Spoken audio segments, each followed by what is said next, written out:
we can set the tone as investors and the pace on what we invest in and how we develop by showing up at these meetings and basically going in for entitlements.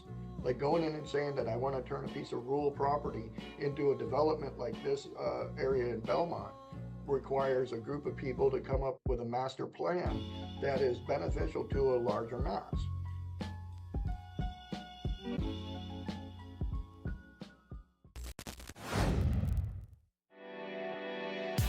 You're listening to the AZREIA Show.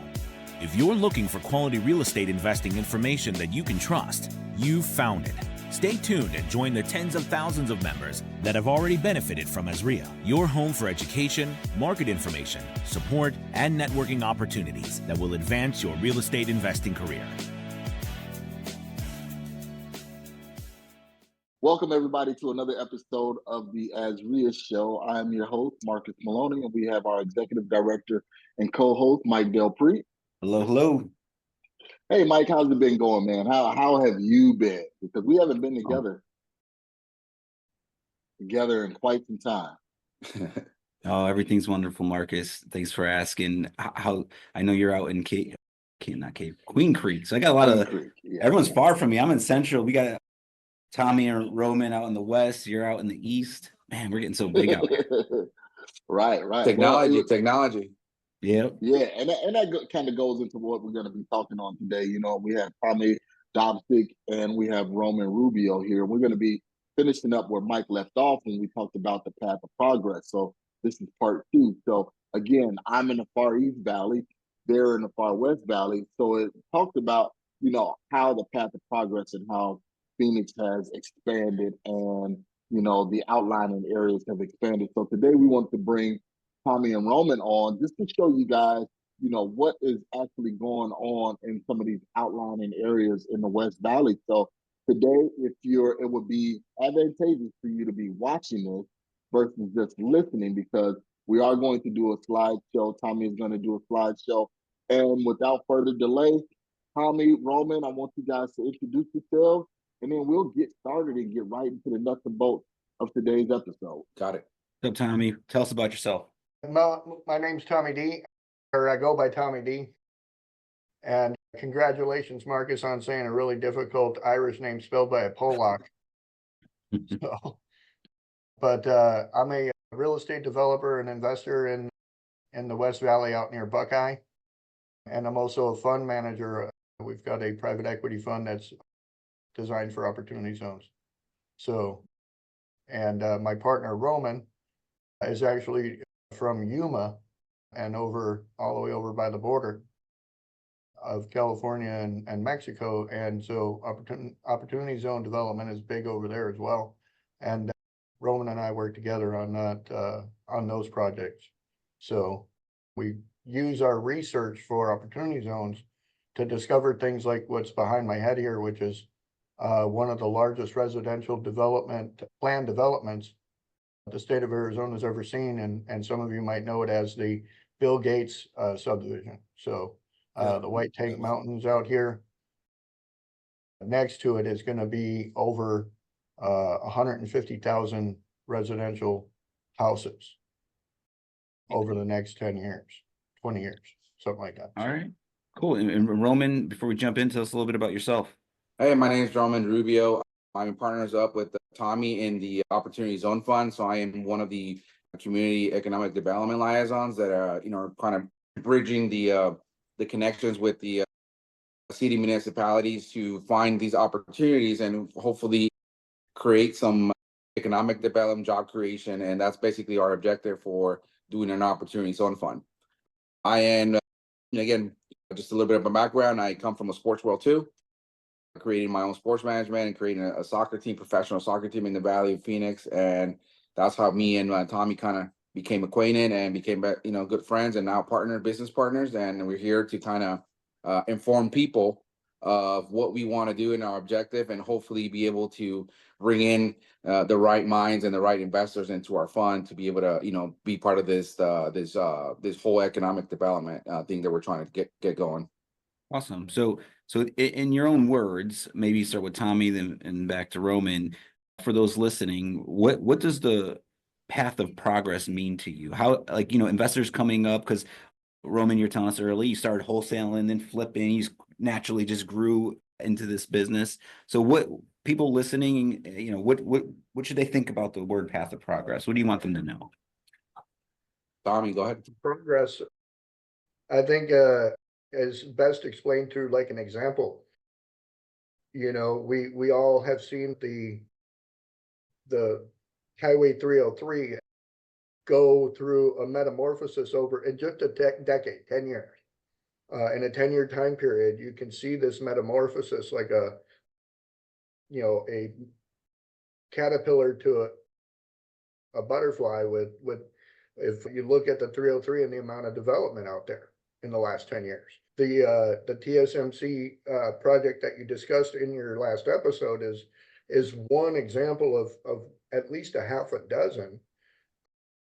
And so for us, the definition of path of progress is like what looks like is a massive development. You look at bigger picture and you can kind of see that here, that on this side of the white tanks over here to our east is all that development of the 303. Well, where does all the people go to justify that? To the west of the mountain. And so over on the west side of the mountain, where you got the pretty view of the mountain and the pretty view of the old West still, you're going to have all this new development out here. And the 404 is what I think is going to become the next major development. So I grew up in an area that grew highways, houses, and hotels.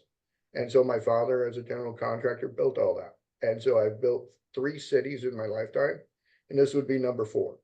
So I've been developing in Buckeye for the last 8 years, and I've seen it go to this level from just buying 5-acre plots to now you can't buy even a half-acre lot without spending $250,000. Marcus, remember we took that ride like 5 years ago down the Buckeye? We were talking about, yeah, man, a lot of this stuff I heard about years ago from a buddy that, works, at the city. It's all coming together now. And I didn't do anything. I knew about it, right? But like, and it's not magic either. And this is Yeah. something that Roman and I do on a regular basis.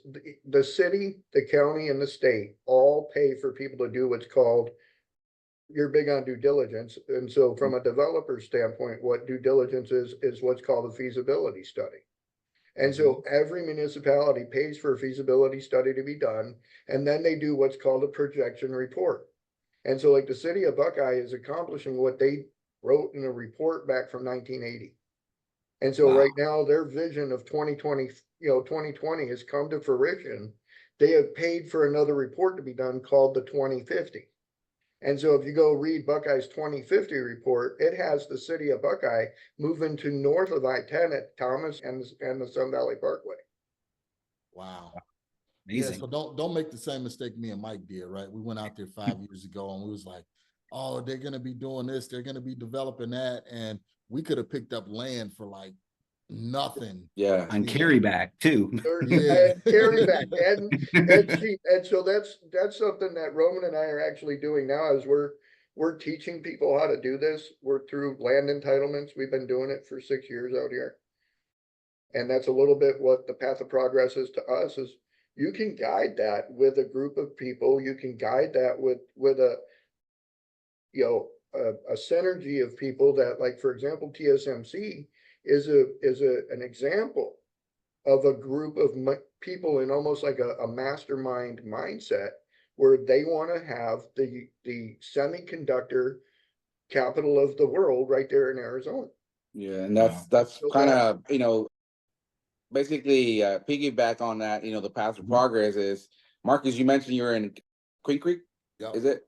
Yes, Okay, sir. so based on the, and coming from different backgrounds, right, I got to see how they actually developed that belt park, that whole, and I was part of having to bring in a professional team to hopefully build that up, but I was seeing everything getting built around it. For me, it is far, it is very far.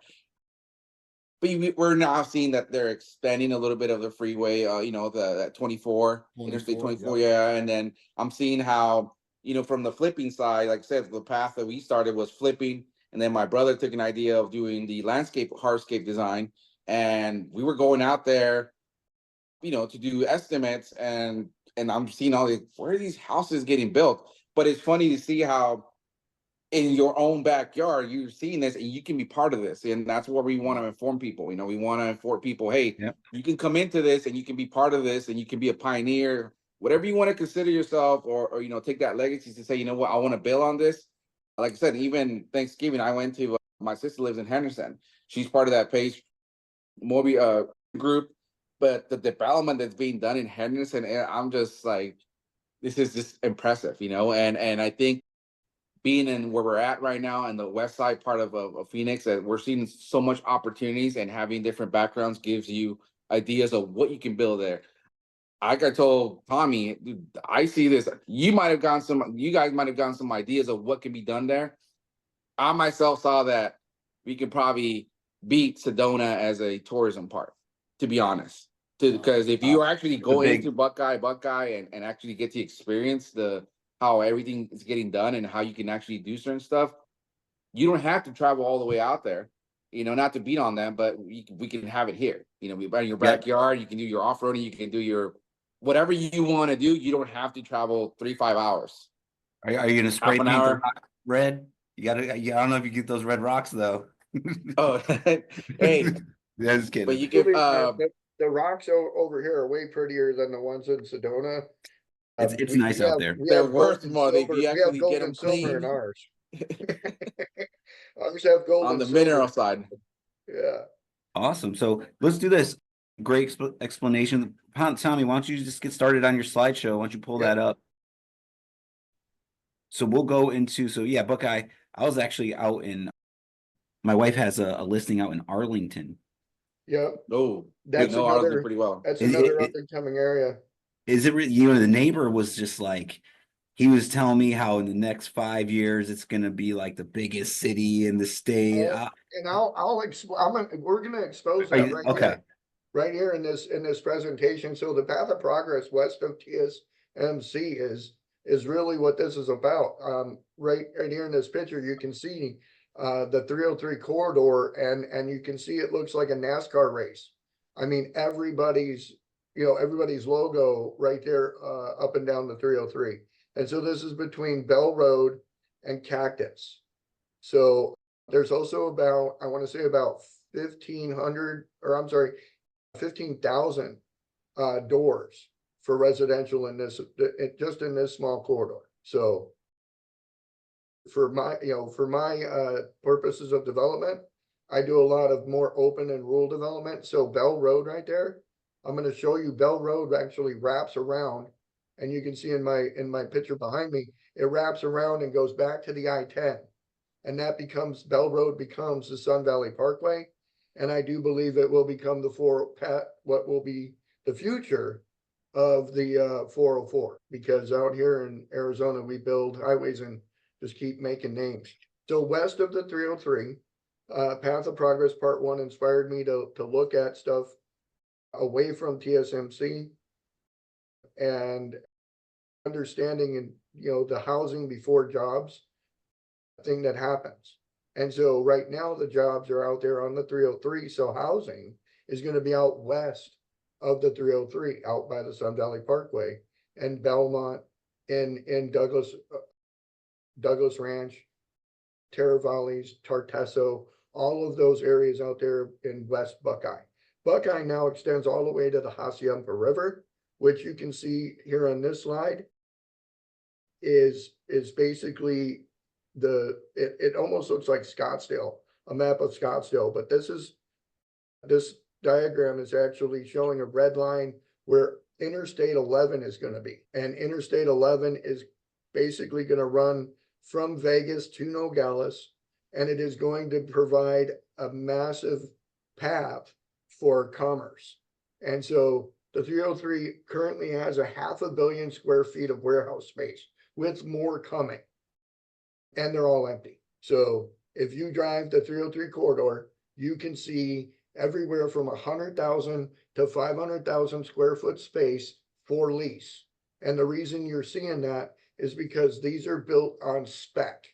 All of these developers are building on spec, and they're getting massive subsidies through the government right now. Can you explain that building on spec, just so we all understand? Spec is that I'm building it based on the fact that I am building it in the hopes of somebody coming to buy it. Like a house builder, for example, will buy 10 acres, he'll split it, build 10 houses on spec.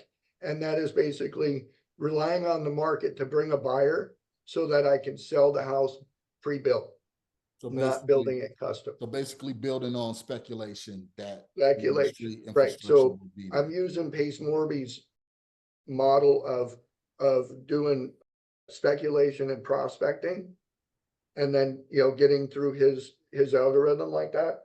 When you look at real estate, that's what you're doing.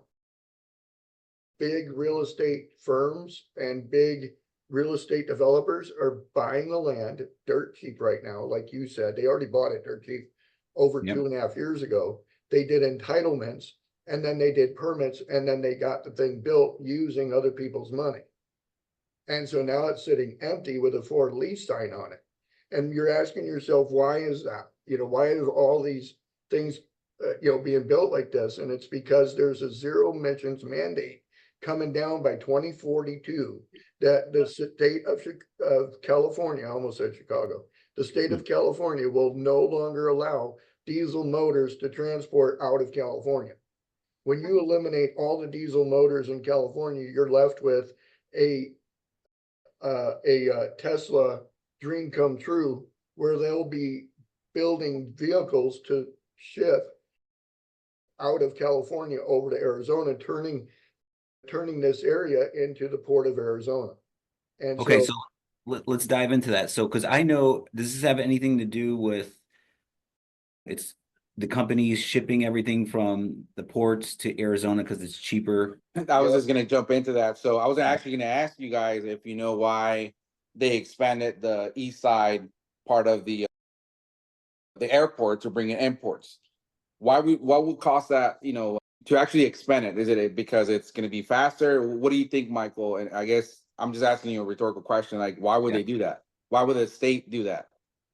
You know, the Buckeye Airport or the Phoenix On Airport? the east side, on the East side. Mesa, you know how they Mesa expanded, how Oh. you can go a straight shot without having to go through Nogales, go through the different ports, because it cuts off a lot of the traffic, right? But Okay. why did that semiconductor company want it, you know, to expand that and that side? Is it because it's there's the opportunity, or is it just I don't know? What would you think the reason why they created or they kind of invested into that? I think Marcus might know. Marcus, we're trying to do homework here. No. So the Mesa Airport and being out here, right? Because around the Mesa Airport, there is a lot of fulfillment centers that they've built out here as well. And just a quick little side note, did you know that Amazon fulfillment plant out there, the dirt that was purchased, that was a massive flip? Oh, Somebody really? purchased that land from a family that was going through probate and then ended up selling that land to Amazon as a flip. So Yeah, just a little side note. Yeah, wholesaling dirt, baby. Yep, that's exactly what they did and made, you know, a substantial killing, you know, I was gonna say probably the wholesale biggest deal. wholesale deal ever. I like to do that like there when I do that million.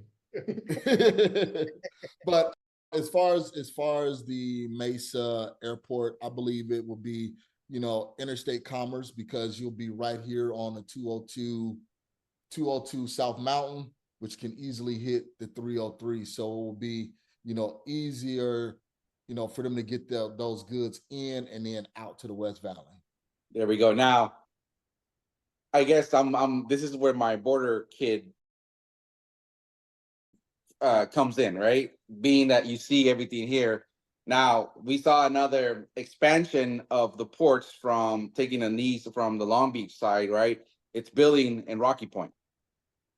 So an industrial, you know, the industrial port is coming in there through there to, again, cut losses, you know, and custom goods can be cheaper. And now that, you know, well, everything that's changing a little bit, we're now seeing that there's all these agreements, the agreement that California and you know, made with Rocky Point of desalinizing water, to bring into Arizona and California. Those are things that we're seeing that are starting to flourish. We depend on we're so close to the border, we depend on them. So of course we have to start building on the size of, now that you're seeing all these land that are being available, right? Now you have to create those to develop the land, to be able to say, you know what, now is the time for Arizona. Arizona has probably one of the biggest potential, other than, than being so close to the border, that's the reason why you're having all these developments being done, and people are starting to see and open up the eyes that, you know what, we need to develop here, because this is the way that it's a big distribution cap here in Phoenix, I guess, for all the nation and everything. So I think that's one of the reasons why we're seeing all these big developments. So Yeah, California is basically guiding what we're doing here in Arizona by having legislation that we don't necessarily match with. So that is, the example of what we use when we're looking at land development. We look at, historically, infrastructure is built to suit the consumer. I look at that based on the fact I'm a little bit like a fan of the Old West and cowboys. And basically, if you look at how the railroad industry came about, it came about trying to get cows back to New York and Chicago for people to eat. And so when you're in that consumer mentality, California's mandate is no different than trying to build stockyards, and Scottsdale is an actual historical stockyard, to get all the cows rounded up, put in one spot, get them on the train and get them back east. And so that mentality is what we understand now. And so they already have EV trucks, like Tesla already has a truck. And so knowing how far it can go, what we can do is we can draw that border and put up that boundary that shows us that, well, the I-11 corridor all of a sudden lands in the same area that an EV truck runs out of juice. And so is that coincidence or is that planned? And Roman and I have been going to enough ADOT meetings and county meetings and city meetings to not get political, but we go to these meetings to learn how they're making the rules. Yeah. And so literally we're playing Monopoly now with the city and the county and the state and the federal government making the rules to play Monopoly. And we're playing by those rules. And so like Belmont, the picture behind my head, this Belmont Douglas Ranch area with Tartesso and Terra Valleys and all that, will put Buckeye past Phoenix in population, because Buckeye actually is larger by square footage per capita by, like, I want to say 100. It is bigger but very little. But I believe that Buckeye is trying to compete with Phoenix as far as with population size. And with the changes going on in California, that's going to happen here real soon. Real quick, Tommy, real quick. So to summarize, well, I'm already excited. This is crazy. So one, we already have the issue. It's expensive for these companies to dock and port over in Long Beach. So they're shipping products to Phoenix to store them and bringing them back to LA right now. So now with the mandates and all these changes with the vehicles, the gas vehicles. So Roman, if I heard correctly, they're cutting deals with Rocky Point to port at Rocky Point and go straight from Rocky Point up to Phoenix or Buckeye, I'm sorry. And wow. So this is all, like, for those that are new, it's illegal to have insider information with stocks. And like what Tommy and Roman just said, they're going to the ADOT meetings, they're going to city council meetings. It's all free public information that we all have access to. And you got to take advantage of that. So now the Rocky Point, I got to go buy my condo because I've always wanted to buy one down there now. It's like even more important because it's not going to turn out like the cruise ship, right? No, nothing. So here, look at this now with Trump being as the president-elect now, right? There's a lot of rules that are already being placed that's going to change between the free trade commerce with Mexico and Canada, right? Now, if you look at it, I don't know if you know too much or not, but with the cattle, right? Cattle has to be brought.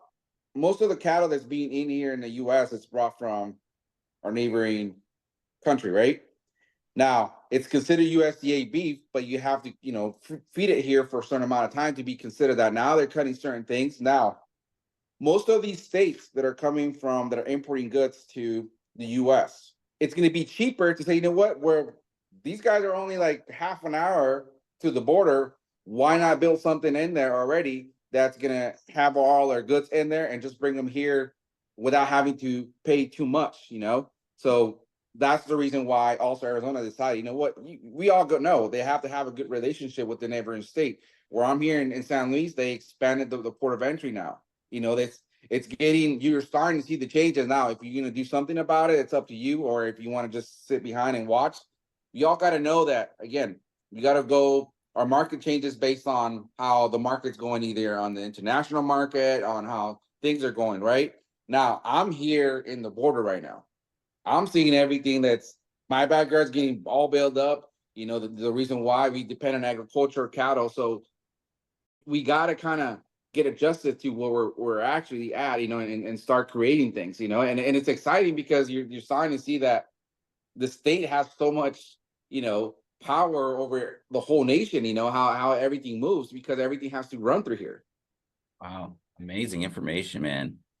It's All right, cool, man. Keep it going. so the model that, you know, we talk about with as far as cattle goes is because it's easy to track and see the progress of it over time historically. And so when you convert that into microchips, or you convert that into products like avocados, or, you know, whatever the consumers back east are buying, because there's just not enough people out here in the area between, well, what I like to say, the shoulders of Texas. Everything above Texas is basically vacant. So, you know, if it's not made over on the East Coast, we got to bring it there. And usually it's coming from California and the coast to get there. And so we've recognized that and seen what's happening. So some of the downfalls to that is, like on this next slide, is that dark skies disappear. That's a big concern. Basically, like, the area of light between California and Phoenix is getting narrower. And so eventually there'll be no dark skies, which is a health concern. It's an environmental concern.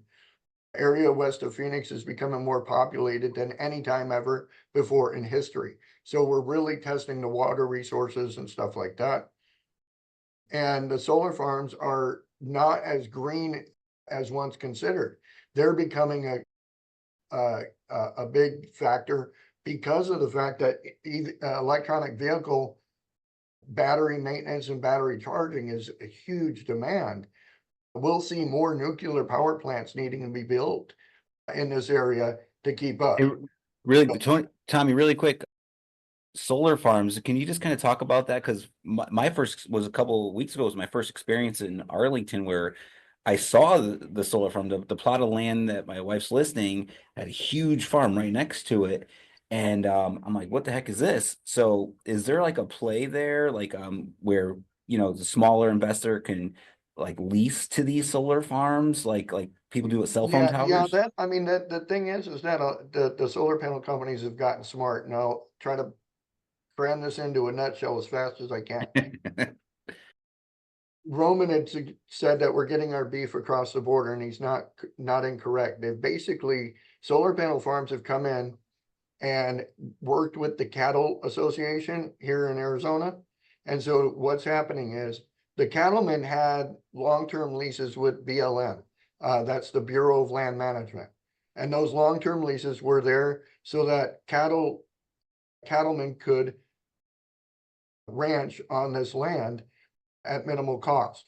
And so solar panel farms learned that instead of going through the county, getting permits to build on them and create solar farms that way, what they're doing is they're going directly to the cattle contractor, paying him 40 times more than he will make off of his cows to lease the property for 25 years and install their solar panel farms and not have to get one single permit to do it because they're on farmland.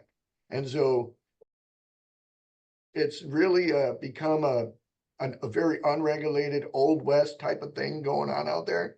And if you go to some of these board meetings at the county level and the state meetings at the state level, it turns into a little bit of what you might see on Yellowstone with, you know, big words being thrown back and forth and lawyer stuff and threats and whatnot. But yeah, it's really becoming a nuisance issue due to the fact that no one is regulating where they're putting the solar panels. And from an investment standpoint, there's probably more money investing in getting them put on buildings and moved into commercial areas than there is on consuming more desert with them. So Got that's it. one of the things that we're doing with our Opportunity Zone Fund is we're buying the land to do preservation and recreation projects on it to avoid the green, what I call the green tax of having, renewable energy in the desert that's really not doing anything but charging batteries. So, we need to become more efficient with that process and that development. And so that's part of one of the things that we're doing in our education is teaching people how to put those solar panels where they're more useful and Makes how sense. we can make it better for our future generations to be able to harness the energy necessary to move into carbon-free, vehicles. So in order to do that, we can't just consume all this open land with solar panels. That's just like blast drilling, for gold. It cost way too much environmentally to harvest the gold that way. So they had to stop it and rein it in, and we need to do the same when it comes to the solar panels. So, Amazing. but the one of the biggest things is like we have a housing issue, and so to get cheap land, this is one of the places is the rural market space. Cheap land with usually large tracts of land can have cheap housing on it, manufactured homes, some of the issues are basic infrastructure and roads are missing, poor utilities and the value of rural land stays flat until you do something with it. And so that's where doing high-end estates, secondary housing and stuff, people come in and have horses or livestock. They build a family farm, even VIPs and celebrities will seek out rural housing in rural marketplaces to enjoy the privacy. However, as the path of progress moves forward, those areas become consumed. So following the highway corridors, we go to ADOT meetings, county board meetings, city council, chamber of commerce. We even find out stuff when we go to meetings like AZREIA and learn about, where people are buying land and why. And what we do is we follow, like, for example, the large tracts of land getting sold are good indicators of more path of progress. So we follow the 20-year plan set out by the city and the county. They actually have meetings where they pay for due diligence to be done, and they do what's called feasibility studies. And then they turn those feasibility studies into 20-year business plans, basically, for the area. And so when you see businesses buying properties and landowners entitling property, and what I mean by entitling is they put a big sign out there saying they want to rezone it, or they want to bring in a special use permit. Those are going to be where the path of progress is.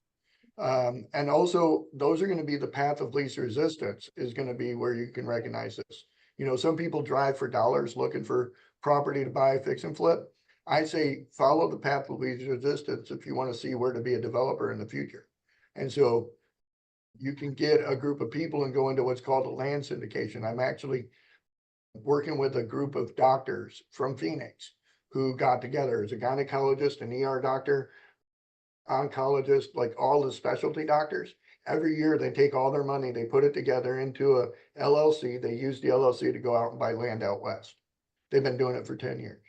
And every time they do it, it's called a syndication. So now they're out there getting their land entitled, and they're doing it so they can increase the value of it and then sell it. So you guys were talking about SR24 over there on the East Valley. Over here on the West Valley, we have what's called SR30. It's going to be the I-10 bypass. And this is basically following along the Gila River. And the reason why is there's future plans in the near future to turn the Gila River back into an actual river, all the way from Tempe Marketplace, all the way down past Buckeye, past 85. Okay. So that's why I said Arlington is going to be a big deal, because just south of Arlington is a place called Gillespie. Gillespie has a dam built there, and it used to be the largest private dam for agricultural irrigation in the United States. That dam was exploded upon back in like the 1980s or 90s and eliminated the flow of water, you know, the backup of water there, which led to some development in that area, but they're revitalizing it. So Buckeye is one of the biggest proponents of that. And so Buckeye has big plans for Buckeye by reopening the river and calling it the Reimagined project. And what they're going to do is they're going to create what's called the El Rio District. And this will be a mixture of recreational and ecosystem rejuvenation as they try to make a riverfront property, kind of like they have over in Tempe. So you Wow. can see here in the presentation, this is a development that is in the south end of Buckeye, used to be called Allenville. Allenville was a Black only community that came up out of the rebuilding era. And so it was a Black owned community called Allenville. The city of Buckeye is right now currently trying to acquire all that property so they can build this El Rio district, which will be an urban park and what they call the city, the Lake City. And so there's hidden lakes down there, already a very popular resort slash recreation spot. So Buckeye's doing a lot with the future plans of SR30 already. So the path of progress, go ahead. Yeah, I've heard wasn't there a developer already kind of doing like a glamping thing down in that area years ago? Yeah. That's where part of Tommy, sorry to cut off. Tell them the history of why that was a Black owned community and what happened with that river side, so they can understand why this whole story that he's actually talking about, you know, how is it going to come into fruition. So right, basically the land after they moved out the Allenville, it was bought by Cemex company where they used the aggregate from the river to create cement and concrete to build I-10. They hit a water table very quickly and learned that that was going to be a bad spot to do that. And so that's how Hidden Lakes was created. A private developer came in, bought the property, and then it was getting turned into a resort style when they ran into problems about 6-7 years ago, where the historical owners of Allenville clashed with the owner of Hidden Lakes, and there was actually a homicide on the property, and so it shut everything down for a while. Wow. So the city of Buckeye during COVID actually annexed the lake into the city of Buckeye and is now in the progress of getting into that development idea. But yeah, that's been kind of like, it's almost like a ghost town down there, and literally like the karma of a ghost town as well. So Wow.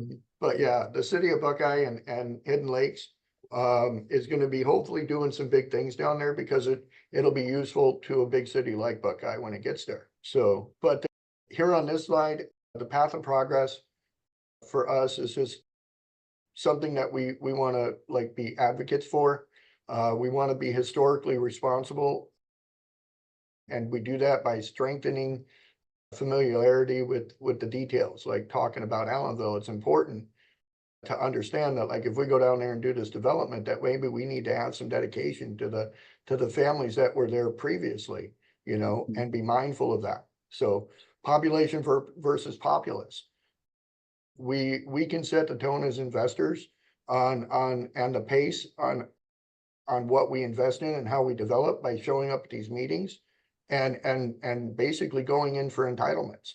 Like going in and saying that I want to turn a piece of rural property into a development like this area in Belmont requires a group of people to come up with a master plan that is beneficial to a larger mass.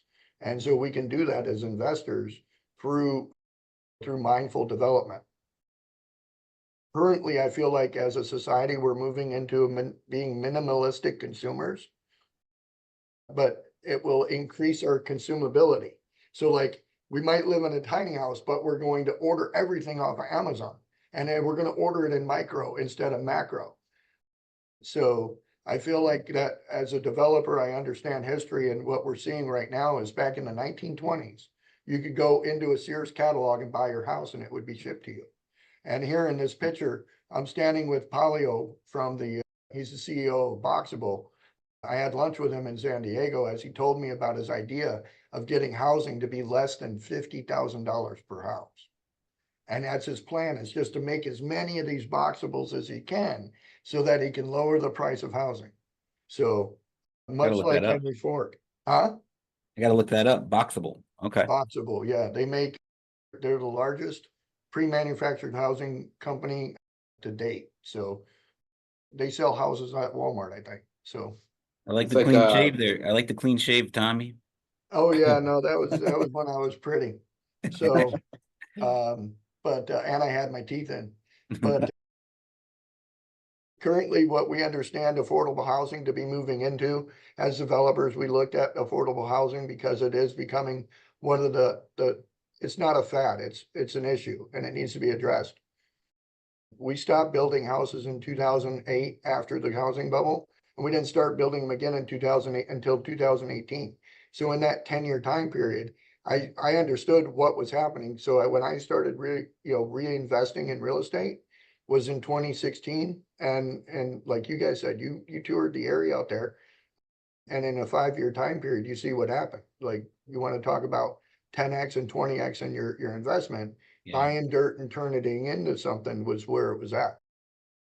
So some of the models we're seeing here from city to rural is the build to rent model.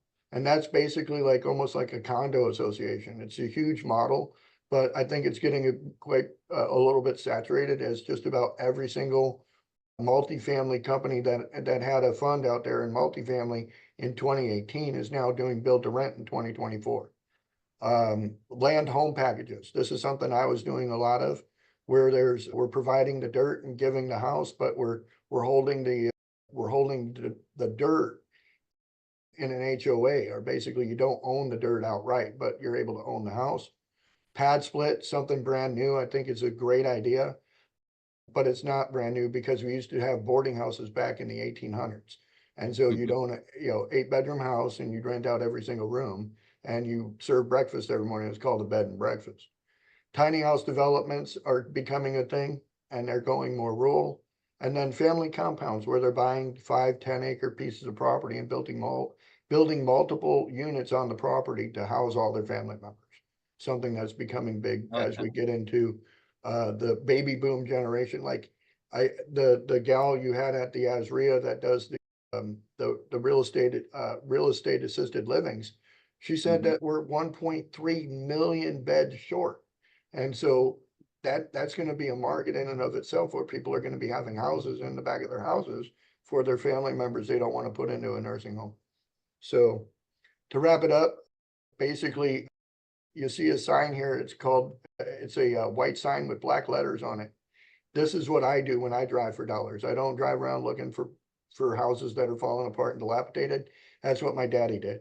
I drive around and look for white signs with big black words on it. And like, for example, on this piece of property, they're looking to do a development that rezones everything of 1,402 acres, 1,402 acres.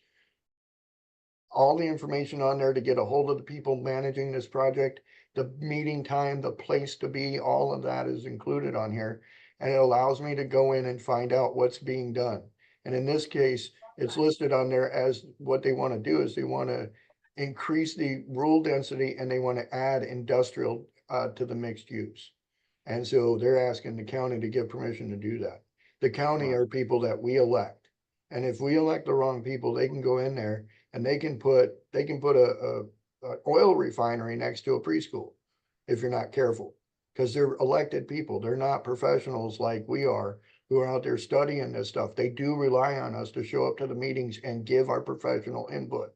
So, and people like you, Michael and Marcus, are valuable assets to that, as well. And so anytime you have the opportunity to attend these meetings, we strongly encourage it. And what we have is come up with a plan to help educate people on how to do that. So if you want to reach out to us, I don't have Roman's information on here, but we can probably get it out. And I've got my information here. getting a hold of me. So, and if anyone's interested, we will be putting together something soon that we maybe can present at an AZREIA meeting. Awesome. And yeah, I love this presentation. And real quick, I have a couple questions. Roman, if you want to give out your number or your email or website, anything for people to reach out to you? We're actually part of the same, website here. My number is 480-313-9986. I'll write it down in there. Again, also, the reason why I'm part of this whole fund and everything is, there's people that also want to take their opportunity to learn and probably invest in the Hispanic community. So I speak Spanish, I'm fluent. That's my first language, native Spanish. I hardly speak English, but I come here, with the idea of helping out those people that have worked hard for their dollars and they want to start investing, they want to learn, and that's what we're here for. We're trying to create a bigger community. Again, with the plans that are coming forward, with the new with President Trump and everything that's coming thing, I think that the whole goal is for them to be able to produce everything here and let's be the powerhouse that we've been in the past, and associate with the correct countries to be able to get this instead of reaching out to other countries and having everything built here. And I think with this whole speculation is the right mindset to us to be able to start developing and create those facilities where, like we said, just, start growing. So again, my number is 480-313-9986. Our website is bsn.construction.com, and you can look at our resume, you can look at our information, we can help you and guide you the things that you want to do and kind of give you more information on how we can do this and how you can become part of this as an investor or be part of this whole plan that we got going on. Awesome, man. I appreciate you guys being on here a lot. I know we could probably dive a lot deeper. I think there's almost a part 3 here. But no, I would like to bring you guys into maybe like the Phoenix Real Estate Club or at the main meeting. For sure. This is very important information. And is there anything, like, before we wrap up, and Marcus, obviously, if you have questions, to us single family investors or, the flippers, the landlords, like, this is a whole nother world to us, but it's very important to understand that. Any words of wisdom before we go that you'd share with the traditional investor? From the aspect of fix and flip and wholesale, like, we're doing all of the things that you guys are doing. We're just doing it with land. We're doing it with, and that's part of what we're trying to do. Roman and I are developing, Roman and I, but there's a group that we associate with another network that we're part of. I won't name drop here until, I get permission, but we are designing a mastermind behind those things. So for example, well, if we're able to get a collective group together that you guys have experts in flipping, they could be a part of this mastermind where teaching the secrets that they have in flipping can be transversed into, say, for example, land wholesaling or business development or software development. Like, I mean, I think as a collective group, but just the 4 of us here, if we had a conversation about the things we have difficulty with, in about 30 minutes, we'd be able to come up with a software idea that we could create, hand to a development company, and then in about 2 weeks, have an app on our phones that allows us to do something easier.